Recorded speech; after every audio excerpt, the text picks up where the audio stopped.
Olá, olá, seja muito bem-vindo a mais um episódio do Go Talks. Eu sou o Hugo Pereira e estou aqui hoje para conversar com o Felipe Faria, CEO do GBC Brasil. Seja muito bem-vindo, Felipe. Olá, Hugo, obrigado. Que honra, meu amigo, estar aqui conversando com você, viu? Pois Tenho até que rever se eu tenho calibre suficiente para entrevistar um homem desse. Isso. Filipão, antes de mais nada, agradecer aí aos nossos patrocinadores desse episódio de hoje. A gente tem a BSX, uma startup de tecnologia focada em trazer e desenvolver soluções de IoT para analisar dados em tempo real da operação predial. Acho que a gente vai falar bastante sobre isso aqui na certificação LEED. E também a FS Educa, uma das principais escolas do Brasil, a primeira, inclusive, certificada ISO 9001 do segmento. Um abraço para os colegas da FS Educa. Coisa boa para Fátima lá, né? Pois é. Sempre apoiando os eventos do Green Building, né? Então é super importante. E vamos falar bastante, né, dos profissionais, da importância dos profissionais de Facility Management para esse movimento de Green Building. Né? Com certeza. Eu mesmo me formei já algumas vezes na FS Educa. Opa. Eles têm curso presencial, online, então tem para todo gosto lá. Filipão, já vamos começar valendo então, cara. Rapaz, você é formado em Direito. O que você está fazendo nesse mercado da construção? Conta um pouquinho da sua história. Sou advogado, ou eu era advogado, né? Já foi no passado longínquo, 15 anos, né? 15 anos de Green Building, né? Caramba. Você sabe que, acho que é legal, sabe que a fundação quem fundou, um dos fundadores do Green Building Council foi uma diplomata, né? Cônsul da Tailândia no Brasil, Tassa Nevanik, que hoje inclusive mora em Portugal hoje. E eu trabalhei com a Tassani no consulado da Tailândia, quando eu estudava ainda, né? Aqui no Brasil. Aqui em São Paulo, quando eu fazia faculdade, né? E quando ela, por um tempo, o marido era presidente da DuPont, e ele ficou por um tempo sediado nos Estados Unidos, onde ela teve contato com o Green Building Council dos Estados Unidos. E quando eles voltaram para o Brasil, ela veio com essa ideia de fundar o Green Building Council. E aí me chamou nesse início de discussão, aí como trabalho como advogado, né, estatuto social, então discutir questões mais de cunho administrativo para abrir a entidade, só que acabei me envolvendo com fundraising. Legal. E aí eu fui ficando, né? E aí o nosso primeiro diretor foi o Nelson Kawakami. O Nelson, ele foi diretor do alto escalão do Banco Real na época do Fábio Barbosa, então tinha toda essa cultura da sustentabilidade ali enraizada dentro do banco, né? E eu achei, quero trabalhar com esse cara. Então, aí várias coincidências foram me fazendo ficar no Green Building.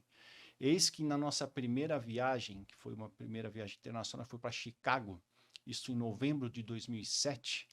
Eu tive uma experiência dentro do evento do GBC norte-americano. Acabei conhecendo ali uma pessoa que começou a me fazer muita pergunta. Ele estava muito interessado em saber por que um advogado estava trabalhando no movimento de Green Building no Brasil. Isso em 2007. Eu dei algumas respostas para ele e tal, né? Ele estava muito curioso. Depois me perguntou se eu estava viajando sozinho. Eu falei, não, estou com o meu diretor, Nelson Kawakami. O que ele fala? Olha, ele é engenheiro, mas engenheiro naval, não tem nada. Ele trabalhou a vida inteira em banco. Ele, como assim? Cara do banco está sendo diretor do Green Building e fazendo várias perguntas. E eu apresentei ele para o Nelson. E aí, depois, eu lembro que eu troquei cartão com ele, mas eu não reconheci, não conhecia a empresa. E depois o Nelson veio me falar, Felipe, sabe com quem você estava conversando? Eu falei, não faço ideia, Nelson. Cara, ele era um dos donos de uma das maiores empresas de headhunter do mundo. Meu Deus. E eis que o Nelson começou a perguntar para ele, mas Terry, ok, já participei do interrogatório, agora eu quero saber de você. O que o dono de uma das maiores headhunters do mundo está fazendo nesse evento sobre Green Building? Boa pergunta. E aí ele falou, olha, naquela época, em 2007, ele falou, não, a gente já sabe aqui, para alto escalão das principais corporações, ou o cara tem essa visão sistêmica de identificar barreiras e oportunidades para você aumentar a sua experiência, até dentro desse ganha-ganha da sustentabilidade, né? Social, ambiental e econômico, então provavelmente você não vai estar de acordo com a posição, né? Então aí foi, tá vendo? Acho que aqui eu devo ficar. E aí foi. E é muito prazeroso, é muito dinâmico, conheço profissionais espetaculares, empresas diversas, então é muito bom trabalhar no Green Building Council. Começou como estagiário ali mais ou menos, né? E já está aí há quantos anos no GBC Brasil? 15 anos. 15 anos? 15 anos. Coisa boa, coisa boa. Filipão, e para quem está começando agora nesse segmento, entendendo um pouco sobre os selos verdes, sobre as certificações, a sopa de letrinhas dá uma confundida às vezes na cabeça, né? É, Então eu queria que você explicasse um pouco assim, o que que é o LEED, o que que é o GBC, GBC Brasil, GBCI. Dá uma explicada geral sobre esses principais termos aí que estão na nuvem desse segmento. o Green Building Council, né, o Green Tá. Building Council Brasil, né, o GBC Brasil, a gente faz parte de um movimento internacional, hoje presente em 74 países, onde ali o nosso desafio comum é acelerar a transformação da indústria da construção em direção à sustentabilidade. Começou nos Estados Unidos. Começou nos Estados Unidos, Tá, mais ou menos em 93, beleza. começou a crescer nos Estados Unidos depois que o Green Building dos Estados Unidos criou a certificação LEED. Legal. Isso mais ou menos em 99, 2000. Começou a explodir quando, mas em 2004, o governo federal norte-americano começou a fortemente recomendar a certificação para prédios de administração pública federal nos Estados Unidos. Daí começou a ver o boom. E aí foi indo para os outros países, né? Iniciativas semelhantes sendo criadas em outros países, até a criação do World Green Building Council, que hoje está sediado em Londres e que congrega essas iniciativas nesses 74 países. Então, aqui no Brasil, nós iniciamos em 2007. O nosso grande suporte vem da iniciativa privada. Então, por trás do Green Building, tem hoje cerca de 700 empresas Caramba. associadas que dão suporte às nossas atividades. E elas estão centradas em capacitação profissional, disseminação da informação, então toda essa parte de educação, tem relação governamental, institucional, e onde nós somos mais conhecidos é na criação e promoção das ferramentas de certificação de edificações, né? Uma delas é o LEED, Leadership in Energy Environmental Design. Então, o LEED é uma ferramenta de certificação do prédio. Então, a gente não certifica profissional, a gente não certifica empresa, é a certificação da edificação, né? Seja considerando as certificações de construção ou de operação. O Green Business Certification Incorporation, que é o GBCI, na verdade é o órgão que cuida da parte da auditoria técnica, que também hoje é terceirizada para o Grupo Bureau Veritas. Legal, legal, mas assim, você comentou da certificação do prédio, mas a gente tem também profissionais certificados LEED, né? O LEED GA, o LEED AP. Aí nós chamamos os profissionais acreditados. Legal. Então, é aquele profissional que fez os cursos, estudou e aceitou fazer uma prova de conhecimento, que é conhecimento sobre relacionado às matérias da certificação, né? E aí esse conhecimento é uma prova objetiva, demonstrando determinado resultado na questão das perguntas lá, com os acertos, salvo engano, é 70% da prova. Aí você tem a acreditação profissional. A ideia é um profissional que tem conhecimentos reconhecidos e que pode te auxiliar num processo de certificação, trabalhando como um consultor. Legal. Então, mais ou menos essa é a ideia da acreditação profissional. Mas o interessante, para quem quer entrar nesse mundo da sustentabilidade, talvez é quebrar um pouquinho, porque é comum, quando a gente escuta a palavra sustentabilidade, em linkar diretamente com responsabilidade social ambiental apenas. E esquecer que é um tripé e o lado econômico é muito importante quando a gente vai para o mundo corporativo. Com certeza. Então, e aí você tem que fazer esse trabalho de desenvolver essa visão sistêmica. Você vai ter que ter não considerar um conhecimento multidisciplinar dentro da sua atividade. Não é que você tem que saber de tudo, mas você tem que ter uma boa aptidão para ter bons parceiros, né? Saber trabalhar em colaboração, talvez ser um pouquinho um profissional um pouco mais intuitivo, né?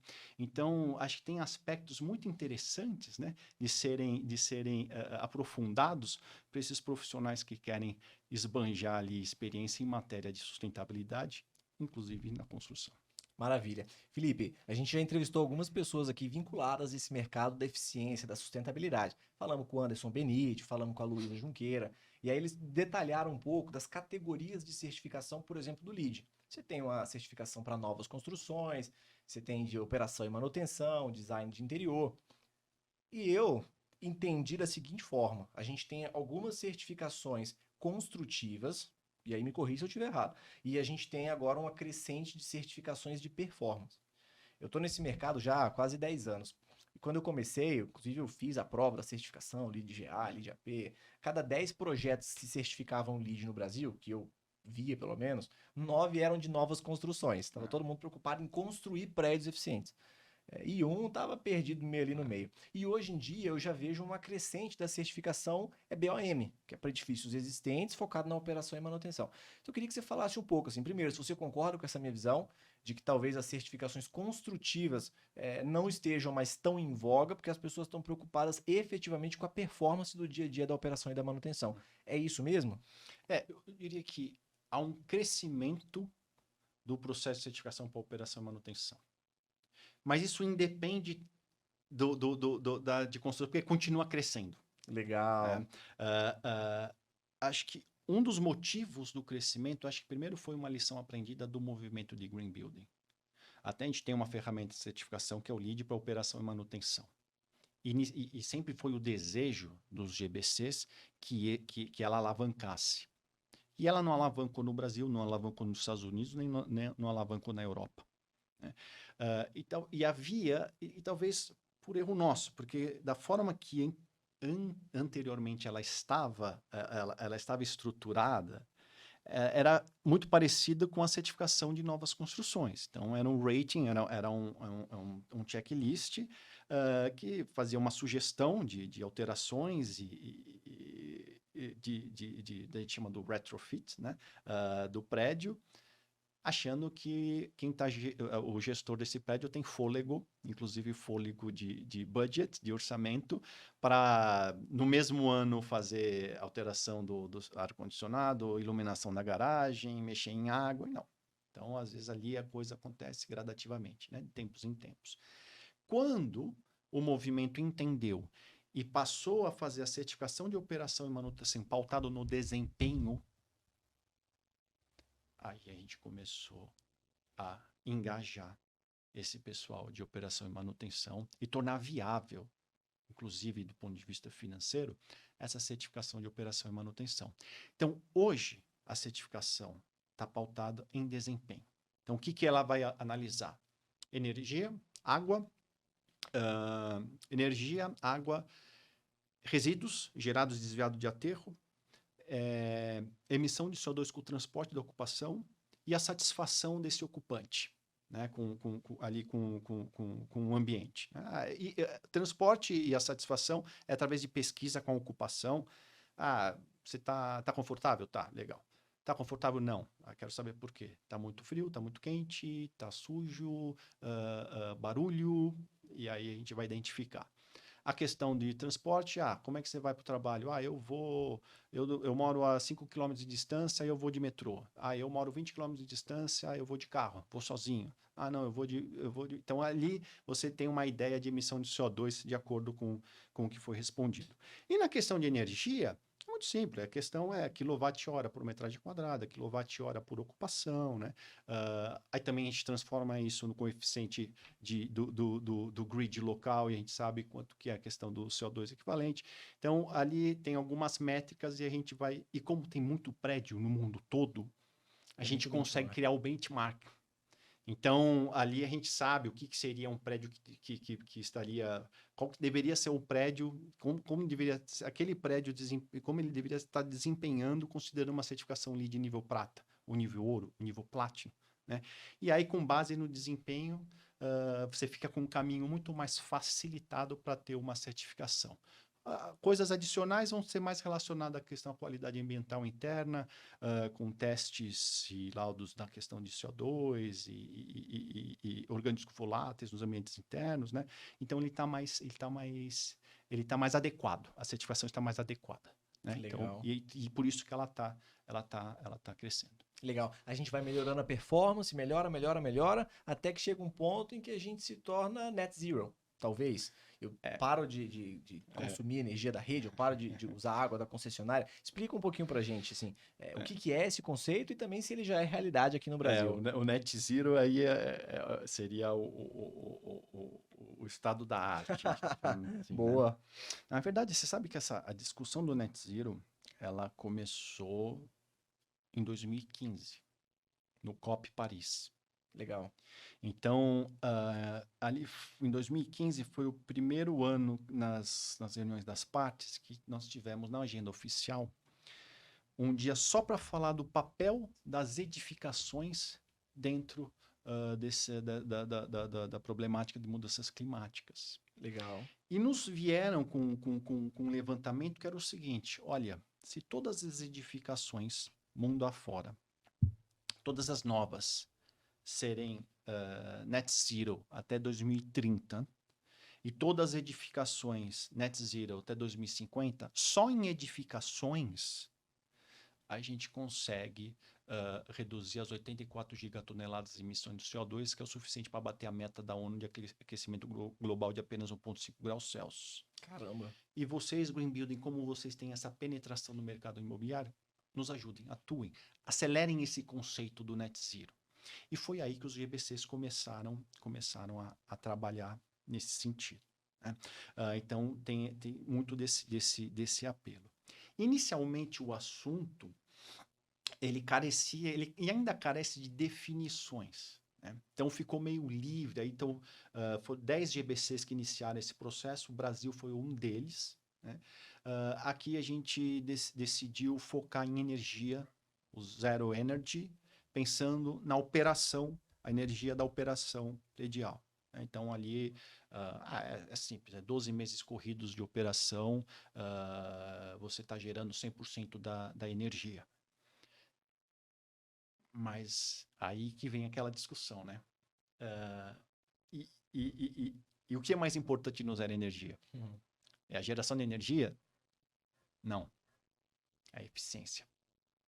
O assunto zero, e é legal, principalmente para o público de operação e manutenção. A gente está falando que o zero é o estado da arte. Seja zero resíduos, zero energia, zero água. E ela é, por natureza, uma certificação de desempenho. E a certificação de desempenho, quem tem que ser o protagonista disso? São os profissionais, as empresas e as soluções que atuam na operação predial. Então, o movimento a partir do momento que o movimento de Green Building ele começa a endereçar de forma enfática a corrida para o zero, até tem o Race to Zero, que é uma ação, é uma campanha das Nações Unidas. Muito No legal. World Green Building é um dos nossos projetos globais, Advancing Net Zero. Então, a partir desse momento, o que a gente está falando? Está falando, cara, esses profissionais, essas empresas de soluções são cruciais para o movimento de Green Building. Né? E outra coisa, a gente também depende desses profissionais para a credibilidade do movimento de Green Building. Porque o que a gente certifica? Hoje, por exemplo, o Brasil em matéria de LEED está em 180 países. LEED está em 180 países. O Brasil é o 5º país com o maior número de projetos. Caramba. A gente está com projeto em todos os estados brasileiros. O movimento ele começa até a entrar nas cidades do interior. Então, está com muita atividade, né?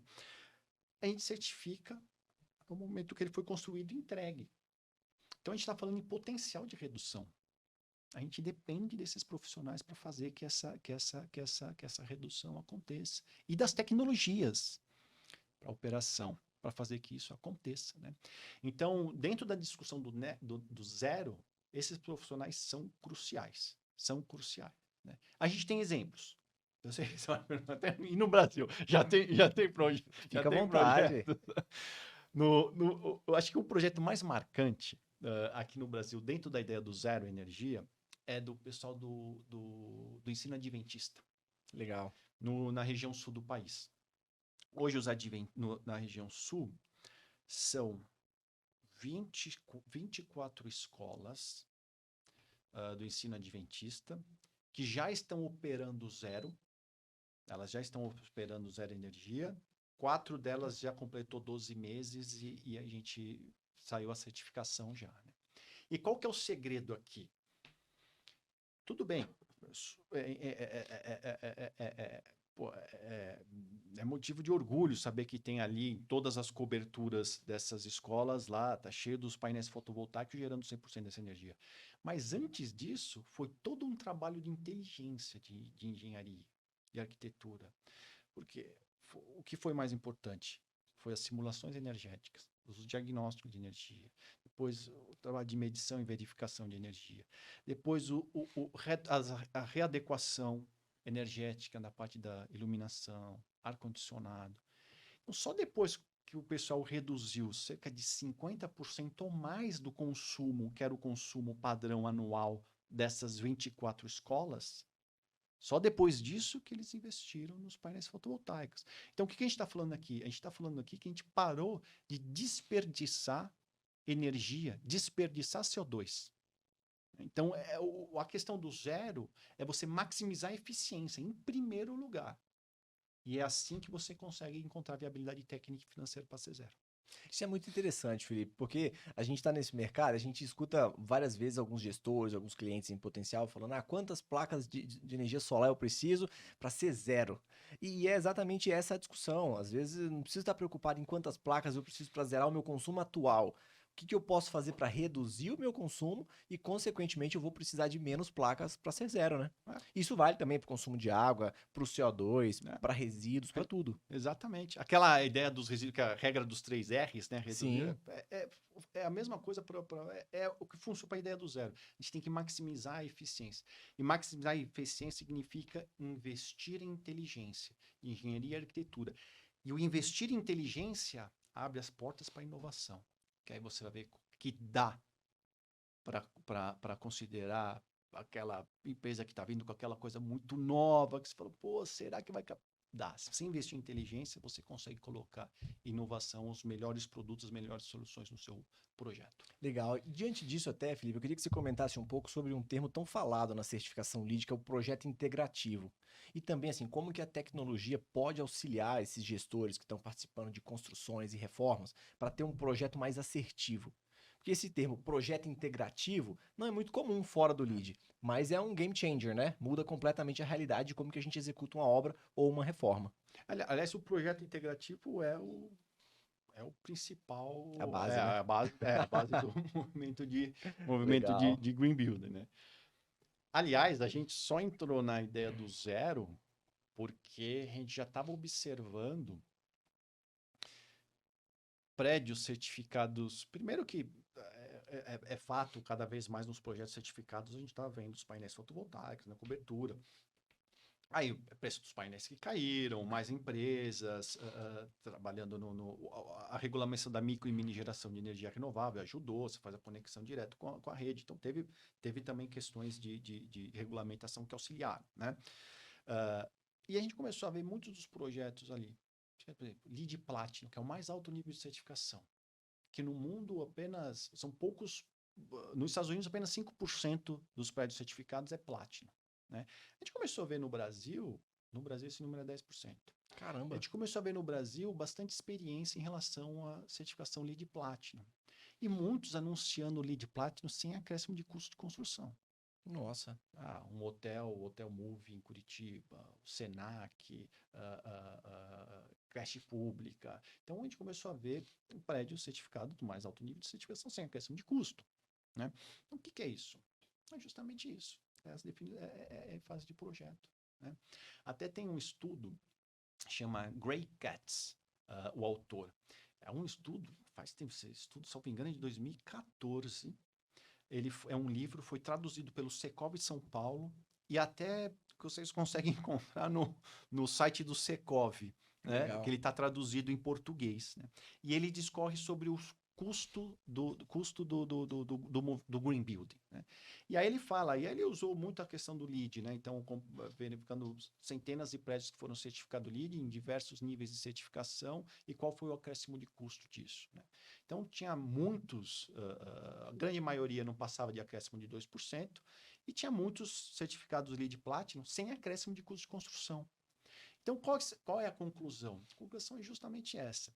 Você investir em inteligência, aí é o projeto integrado, né? Você colocar vários profissionais, diversas expertise, sentar na mesa para ver como você consegue maximizar a eficiência, né? Vai maximizar a iluminação natural, ventilação natural, né? E hoje, inclusive, tem tecnologias que ajudam, não só nessa dinâmica, mas ajuda para esses profissionais terem as informações corretas, né? Para ter isso, para tomarem as suas decisões, né? Então, você, através desses estudos, você maximiza ali as oportunidades de eficiência em fase de projeto, né? E aí, considerando equipes experientes, você consegue uma certificação Platinum sem acréscimo de Quando custo de você deixa, construção. quando você deixa de gastar dinheiro com retrabalho, Sim. sobra dinheiro para você fazer coisas legais, né? Exato, exato. Ó, recentemente a gente tem discutido, e até é interessante, né? O Santander recentemente lançou uma linha de financiamento, né, para os incorporadores, e ali com alguns benefícios econômicos, né? Então, olha, o repasse, eu posso financiar não 80% da sua obra, mas 100%. O repasse, não vou te exigir 15% de avanço físico. Com apenas 1% eu faço o repasse. Você pode liquidar, você não precisa concluir a obra para entregar chaves para liquidar o empréstimo, o financiamento. Você pode liquidar com 70% de conclusão apenas. Então, muitos dos benefícios, e se o cara tiver certificação, no caso o GBC condomínio, né, para prédio residencial. Só que teve todo um trabalho também de verificar o que é essa iniciativa de maximizar a eficiência, de desempenho acima das normas, o que pede as normas técnicas, né? O que isso reduzia de custos e riscos da fase de construção, né? Então é muito disso, né? Quando você conduz essa ideia da conceituação integrada de projeto, você evita retrabalho, você não vai depender dos fornecedores para definir os projetos. Porque normalmente, em muitos casos, você depende da informação que vem do fornecedor para você fazer um projeto que deveria estar feito antes de você contratar o fornecedor, né? Nem me fale. Uma série de situações, né? Que diminui, né? Os riscos financeiros e riscos técnicos na construção. Então, de fato, é o item mais importante. Legal. Você comentou aí que hoje a gente já tem um percentual maior de projetos certificados Platinum no Brasil, maior do que a gente tem observado lá fora. E aí, até fazendo um parêntese, para quem ainda não está tão familiarizado com a certificação LEED, hoje a gente tem 4 níveis, né? O nível certificado, prata, ouro e platina. Por isso que é o nível mais eficiente. E a gente estava conversando antes daqui da gravação e você me falou que nos últimos 3 anos a gente percebe uma aceleração das certificações platina no Brasil e que essa aceleração, inclusive, foi maior do que nos outros países. E eu queria entender um pouco de você, assim, por quê? Hoje a gente já pode falar, então, que o brasileiro chegou num nível de maturidade até superior a outros países referente a essa importância da sustentabilidade, da eficiência? Tá muito interessante, ó. Primeiro assim, em relação a gente passou um período de pandemia complexo, né? Mesmo na pandemia, o movimento de green building no Brasil cresceu 20%. Nossa. Cresceu 20%. Veio da onde? Muitos, residencial cresceu muito, varejo, as grandes marcas, né, buscando certificação, então, e logística. Cresceu muito o e-commerce, então foram muito mais centros de logística para atender a questão do e-commerce. Esse ano, nossa perspectiva era crescer 22% em cima do acumulado, né? Então, seria registrar uns 192 novos empreendimentos só em 2022. A gente está muito perto da meta, então a gente vai superar isso, né? E aí a gente falou, aí quando foi em junho, um monte de lead platinum. Então, e em vários estados, por exemplo, um Senac no município de Serra, Espírito Santo, mais um hotel dessa linha Move em Porto Alegre, a sede da Mafra em Ribeirão Preto, no interior do estado de São Paulo. Então, nós tivemos projetos bem interessantes em diversas localidades de nível Platinum. Então, a gente começou, vamos fazer um levantamento. Aí vamos ver que esse ano, em 2022, o percentual de certificações que atingiram Platinum no Brasil está em 23%, um pouquinho mais de 23%. Acima do Brasil, apenas Índia e Itália. Apenas Índia e Itália. Isso considerando, pelo menos, países que têm, no mínimo 300 certificações concluídas. Né? E o que isso diz? Né? Realmente, e aí a gente foi buscar algumas respostas. Realmente é maturidade e experiência em matéria de edificações Green Building. Então, hoje, os nossos profissionais e empresas, eles podem competir com qualquer outro mercado, tá? Por conta disso, investimento em inteligência. Porque se você tem ali os incorporadores, os proprietários, né? Com um pouquinho mais mais receptivo a essa ideia de investimento em inteligência, você vai conseguir edificações com alta eficiência sem acréscimo de custo. Você acha que esse crescimento acelerado também pode ser devido a políticas públicas? Porque, por exemplo, a gente está em São Paulo. Para carros elétricos hoje, a gente tem um incentivo do governo, que você não paga IPVA, você não está suscetível ali ao dia a dia do rodízio. Para prédios, para o mercado de Green Build, isso também já é uma realidade? Tem tido políticas públicas para incentivar e para acelerar esse movimento no Brasil? A gente tem algumas políticas, só que esse crescimento não está atrelado a políticas públicas. Não está atrelado? Não, a gente É maturidade mesmo. mercado, é o mercado. Legal. É o mercado. Legal. Né? E também não está atrelado a incentivos financeiros, porque isso está começando agora. Isso é mercado, é iniciativa privada. Né? A gente tem importantes políticas, por exemplo, no município de Salvador. No município de Salvador, você tendo prédios com certificação, você tem, além do desconto de IPTU, chamado IPTU verde, você também tem, e aí o beneficiário acaba sendo depois o ocupante, né? O proprietário da certificação, mas você também tem desconto em outorga onerosa. E aí esse benefício acaba vai para o incorporador. Né? Então você tem iniciativas. Né? Você tem linhas de financiamento, como eu mencionei, o recentemente criado no Santander, já teve no BNDES, até relacionando com certificações, mas não, esse crescimento é mercado. É mercado. É mercado. E a gente precisa disso, né? Para alavancar. Porque por mais que a gente estou falando, pô, mas para a missão do Green Building, a gente está muito aquém. Né? A gente está falando de Green Building para todos em todos os lugares. Né? Então, a gente realmente, para alavancar, a gente precisa políticas públicas e também deixar o movimento, os benefícios das soluções e das edificações com tais características. Qual que é o benefício disso para a sociedade civil? Então, a gente também precisa desse plano de comunicação e deixar o movimento mais conhecido pela sociedade civil.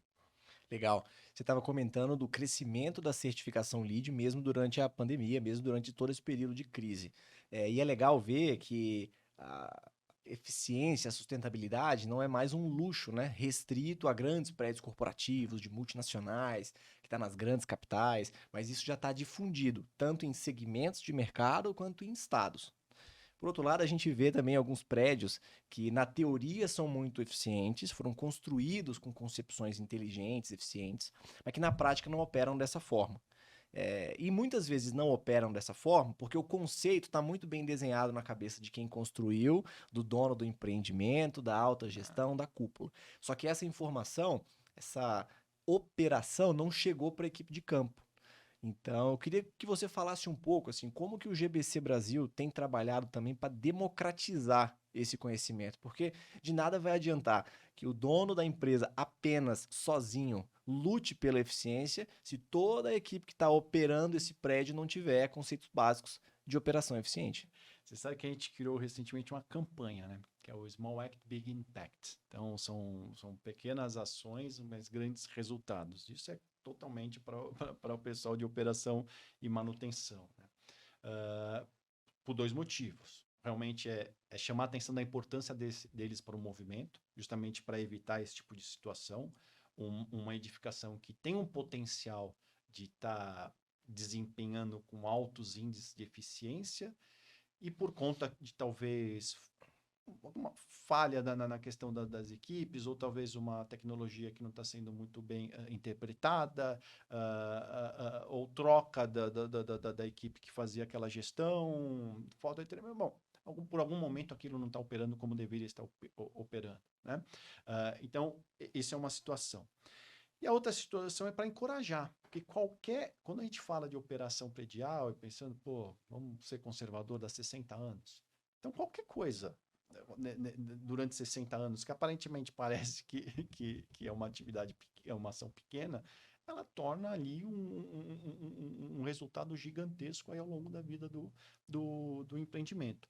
Então, a gente está, hoje, uma das campanhas do Green Building Council Brasil é focado em operação e manutenção. Então, cases de sucesso, seja na parte de energia, seja na parte de limpeza. A gente tem uma situação, por exemplo, de uma metodologia de limpeza de carpetes, um sistema seco, que a gestora, antes de aprovar a limpeza, que era mais cara, era uma grande multinacional, o processo era mais caro, mas ela falou, não, mas aí eu não vou ter que deixar mais meu ar-condicionado ligado todo final de semana para secar aquele carpete. Então ela fez a conta da energia, conta da água, o que isso significa em CO2, etc. E tal. Pô, vale muito mais a pena fazer dessa forma, né? Então, isso passando agora para todos os escritórios dela, no Brasil e todos os mundo afora, porque ganhou também internacionalmente essa nova política de limpeza de carpete, o que isso vai resultar em toneladas de emissão de CO2. Então, a gente está mostrando o quanto é importante esses profissionais e empresas para a fase da operação, para realmente diminuir essa situação de edificações não desempenhando como deveriam estar desempenhando. Agora, o interessante... Aí tem uma lição de casa também do Green Building, que a gente está vendo como que a gente vai melhor...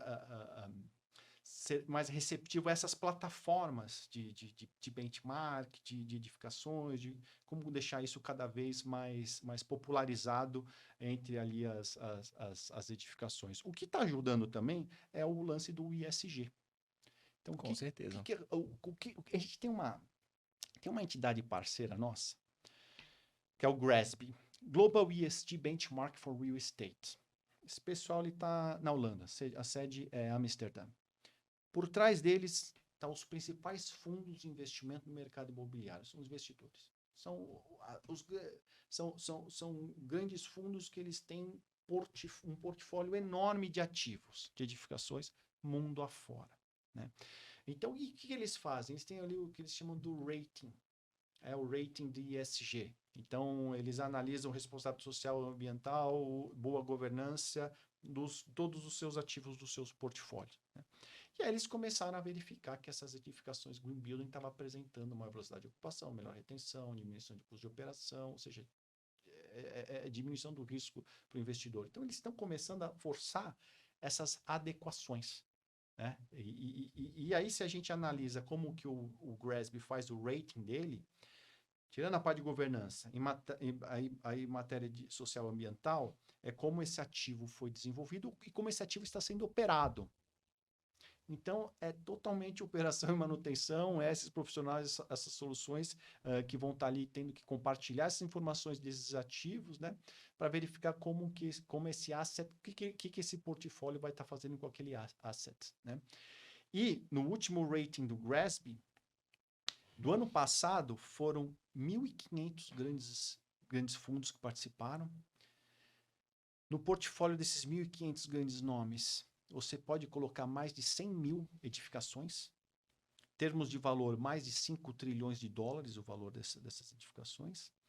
E o rating deste ano, um dos países que mais cresceram em relação em novos entrantes, foi o Brasil, né? Que legal. Então, até o lance do ISG, que no mercado das edificações ele está bem definido, porque se a gente vai qualquer outra indústria, o que é ESG?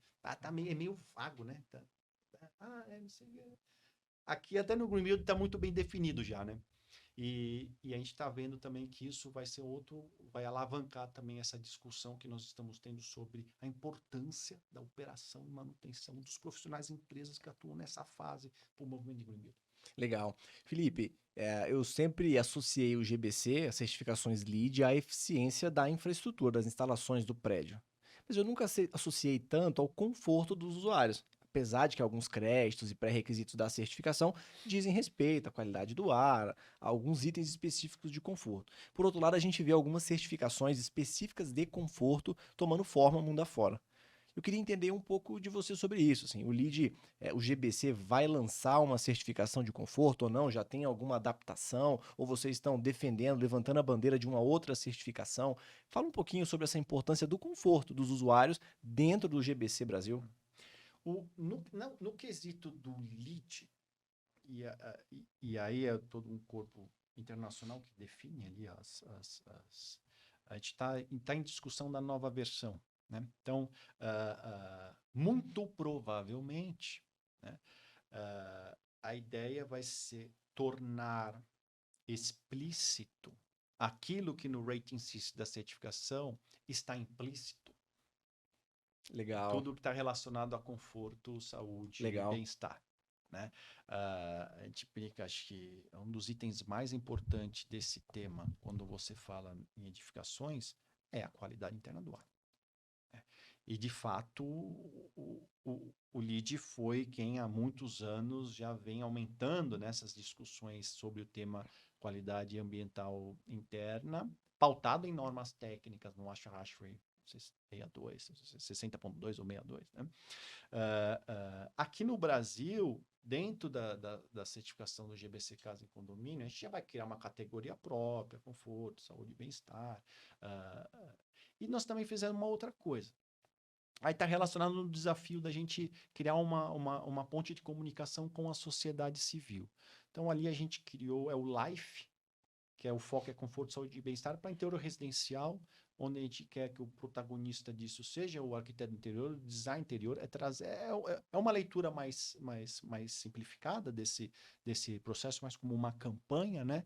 Mas para a gente abrir esse caminho de mandar informações para, olha, vamos prestar mais atenção aí, já que a gente passa 90% do tempo dentro do ambiente construído, né? Principalmente a nossa casa, trabalho, e sabemos que a qualidade dessas edificações pode deixar uma pessoa mais receptiva ou menos receptiva a uma doença crônica ao longo de anos, né? Então, a gente está começando a compartilhar essa informação e o pessoal prestando mais atenção no conforto térmico, acústico, luminoso, visual, olfativo, biofilia, enfim, está sendo bem interessante essa experiência. Mas no quesito do LEED, a tendência é tornar mais explícito aquilo que porventura está implícito, lógico, melhorar uma ou outra coisa, né? Mas a ideia não é criar uma nova certificação. Legal, legal. Felipe, mesmo não sendo uma certificação do GBC americano, o GBC Brasil inovou trazendo uma certificação residencial, o LEED para casa. Eu queria que você explicasse um pouco sobre isso e, ao mesmo tempo, queria que você também comentasse sobre essa certificação. Ela é apenas para novos empreendimentos residenciais ou se a gente consegue adaptar algum já existente e torná-lo eficiente, certificá-lo? Por enquanto, a certificação ali é o GBC Casa e Condomínio. Acho que ele segue o modelo do LEED. Acho que a grande diferença é que, enquanto no LEED, é sempre meta de desempenho, né? Meta de desempenho em relação aos créditos, pré-requisitos, sempre meta de desempenho. E você comprova isso com base nas normas técnicas que disciplinam diversos sistemas de uma edificação. Enquanto que no LEED são as normas internacionais, aqui no GBC Casa e Condomínio, normas da BNT, né? Então, a grande maioria. Então, é mais fácil, é mais compreensível para o segmento residencial. A gente está tendo uma boa experiência, hoje já estão cerca de 130 empreendimentos, né? Algumas praças, a gente está em Curitiba, praticamente todos os lançamentos de alto padrão. Aqui em São Paulo está começando a ficar mais forte, tem MPD, Stam, Norte, Gafisa entrando agora, então tá tendo uma boa experiência aqui. Tem o Santander que está dando agora incentivo financeiro. Então, isso está crescendo, né? Por enquanto, é novas. Por enquanto, é novos. Tem caso de grandes reformas, né? Mas não residencial de operação. Algumas administradoras de residencial já procuraram, será que não dá para criar ou tal, né? Eu acho que por hora a gente está analisando as oportunidades de ferramentas de benchmark, para não cometer aquele erro que foi o início do lead, né? Achar que um condomínio vai ter Legal. fôlego para fazer uma grande reforma em 2 anos, né? Então, a ideia é primeiro resolver discutir a questão do desempenho.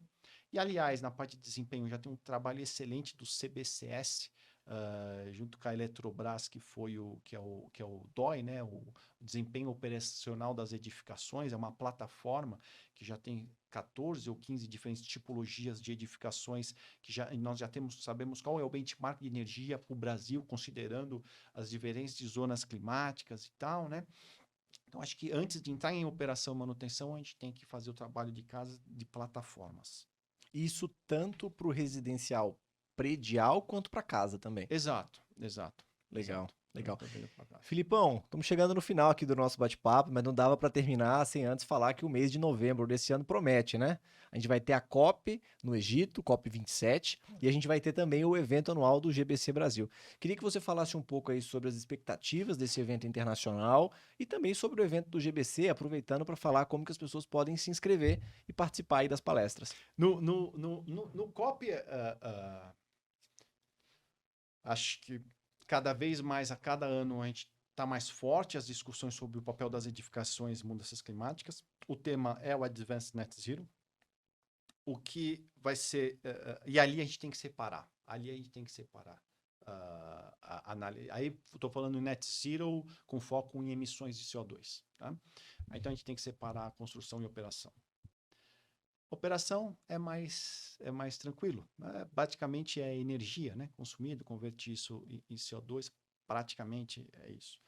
Na construção, a gente tem que aumentar nossa experiência em matéria de carbono incorporado, avaliação de ciclo de vida, aí com base nos fornecedores de materiais e tal. Então, acho que isso aqui a gente vai tá discutindo.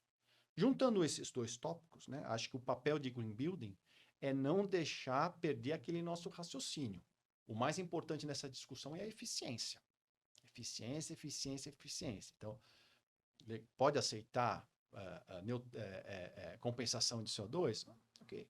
Pode aceitar mercado livre de energia? Mas de forma limitada. Ou desde que comprovado que na parte de eficiência, cara, você está muito bom. Né? Então, acho que isso é um papel de Green Building que a gente não pode deixar afrouxar as rédeas dentro dessas discussões, desse ambiente de COP. Tendência vai ser maior pressão sobre mecanismos financeiros vindo das instituições financeiras para suportar esse movimento. Então, também a gente está apostando nisso em matéria de COP. No nosso evento, né? Aliás, o evento do Green Building, que é a nossa conferência internacional, o Green Building Brasil, ele foi passando por algumas mutações ao longo do ano, e para nós está muito claro que esse evento, para o Green Building Council, ele é uma grande ferramenta de disseminação da informação. Então, a gente vai manter ele num formato online. Por quê? Porque ano passado, porque teve a pandemia e necessariamente teve que ser online, né? Nós recebemos 9.500 conferencistas. Caramba! De 28 países. E a gente não pode... deixar de considerar que tem muitos profissionais no norte, no nordeste do país, que não vão conseguir vir a São Paulo ou qualquer outra capital no sudeste ou no sul do país, gastos de avião, gastos de hospedagem, etc. e tal. Então, a gente vai manter esse conteúdo, disseminar essa informação de forma gratuita e disponibilizando isso numa plataforma. Vão ser 30 sessões técnicas, mais 6 Master Series, sessão de abertura. Então a gente vai estar muito focado nessa discussão sobre investimento em inteligência de arquitetura e engenharia tendo os grandes resultados, né? Conforto, saúde e bem-estar também vai ser muito discutido, residencial. Então a gente está ali com esse. E aí os eventos de network presencial, a gente vai fazer vários em várias capitais também, né? Legal, maravilha. Depois eu vou até pedir então que você mande o link aí para que as pessoas possam se inscrever, para que a gente possa colocar aqui na descrição desse vídeo. Oh, com certeza. É fácil, é o greenbuildingbrasil.org.br. Maravilha. Filipão, estamos chegando no final aqui do nosso bate-papo, mas você tinha me prometido uma surpresa aí para quem tivesse assistindo até o final da nossa gravação. Então o microfone é seu. Qual que é a surpresa? Não, é verdade. Bom, essa é a parte que importa, né? Dito que para o movimento de green building entendemos que os protagonistas ou profissionais cruciais para o nosso movimento são os profissionais que atuam na fase de operação, manutenção das edificações. Então, nós gostaríamos de oferecer, através do código GoTalks 50% de desconto para os 50 primeiros profissionais que resolverem se registrar em qualquer um dos cursos que está ali na plataforma no site gbcbrasil.org.br do Green Building, né? Inclusive, temos um curso que é focado em operação e manutenção de edificações, a certificação LEED para operação e manutenção, que aí a gente explica item por item da certificação, como utilizar a plataforma de desempenho e tal. E pode até ser um preparativo para esses profissionais, né? Terem um grande diferenciais ali no currículo e, quem sabe, tocar um processo de certificação aí do início, meio ao fim.